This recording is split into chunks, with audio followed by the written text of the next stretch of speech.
Welcome to the Mortgage Rate Weekly Market Update for the week of December 11th, 2017. Hello, I'm John Thomas with Prime Residential Mortgage, here to give you your update. Well, last week was a good week for mortgage rates. They were able to actually move lower after moving higher the previous week. Take a look at the bond chart on the screen. You can see mortgage bonds were able to bounce off support last week and close at the high of the channel. So if you look there between those two blue lines, you can see mortgage bonds have been trading in this sideways pattern, bouncing back and forth between resistance and support, resistance and support. So they're going to break out of this channel one way or the other, either higher or lower. So on Friday, we closed right at the top of the channel there, right below ceiling resistance. But the good news is we were right settled on a triple layer of support by the 50-day moving average, the 200-day moving average, and a technical trading signal called a Fibonacci level. So what we're looking for this week is hopefully mortgage bonds can rally off that triple layer of support and get enough momentum to break through that tough ceiling resistance we've seen over the last couple of weeks.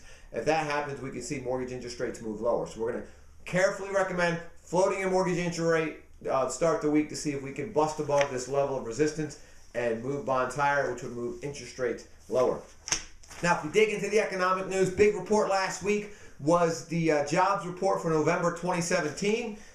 Came out on Friday, showed job growth remained strong with 228,000 jobs created. The unemployment rate remained the same at 4.1%, which is considered full employment. Now, the downside of that full employment is if you stop looking for work, you're not counted as unemployed. So sometimes people can say it's a little misleading, but 4.1% full employment, great number there. The stock market rallied on the news from the jobs report because it was a solid jobs report, which normally would cause the bond market to sell off. So we should have seen mortgage interest rates get worse on Friday with a bond market sell off. But if you dig into that jobs report, what the bond traders saw is the average hourly earnings disappointed at only a 0.2% increase, below the 0.3% expected. And the year-over-year average earnings was also disappointing at 2.5%, below the 2.7% expected. So this means there's still no wage growth inflation. So even though the job market looks good, wages aren't moving up. Without wages moving up, we're not going to have any inflation. No inflation is very good news for bonds. So the bonds were able to withstand the stock market rally and still stay right there above that triple layer support. So that was great news there. Then we saw weekly initial jobless claims come out on Thursday. Claims dropped 2,000 to 236,000 claims for the week. That's a great number. Been well below 300,000 for a long time now. That's why you see the unemployment rate of 4.1%. So this was also better than expected, 240,000 claims. So both of those reports support a strong labor market, which is good underlying fundamentals for the economy. Now, if we jump into the housing news, CoreLogic reported that home prices were up a whopping 7% year over year from October of 2016 to October of 2017, and they were up 0.9% from September on a national average. That is huge home price appreciation. That is great news there. Now, the three factors cited in the report by CoreLogic is lack of inventory of homes for sale, driving home prices up. Low home loan rates are making it easier for people to qualify and buy a home.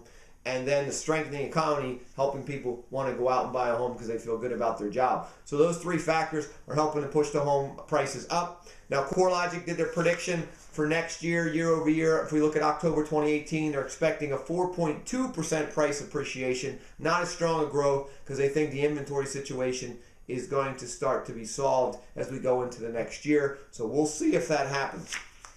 Now, the Department of Veteran Affairs last week announced their VA loan limits for 2018, effective with VA loans on January 1st, 2018. So they increased their 100% financing from $424,100. So the new 100% loan limit is $453,100. So if you're a veteran, you can borrow 100% financing up to $453,100.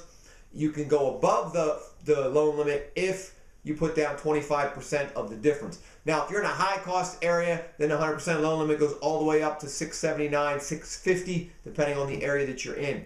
Again, you can go above that. You just have to put 25% down, the difference between the loan limit and what the purchase price of the home you're buying. So that's great news there. And then the Federal Housing Administration also announced new FHA loan limits for 2018, go in effect with FHA case numbers assigned on or after January 1st, 2018. So in over 3,000 counties, the loan limit is going up across the country. In Delaware, Newcastle County is going up to 385, 250. Kent County is having a nice jump up to 294, 515, and then Sussex is 316, 250. So those are your FHA loan limits for the new year. In the local news, the next free first-time homebuyer seminar is this Saturday, December 16th, from 10 a.m. to noon in Newark, Delaware, at the Christiana Hilton Hotel.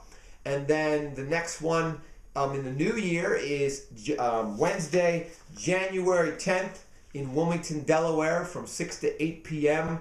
And that is at the EXP Realty office at Independence Mall. Now you can register for either one of those events by giving us a call, 302-703-0727, or online, www.delawarehomebuyerSeminar.com. Look forward to seeing you guys next week.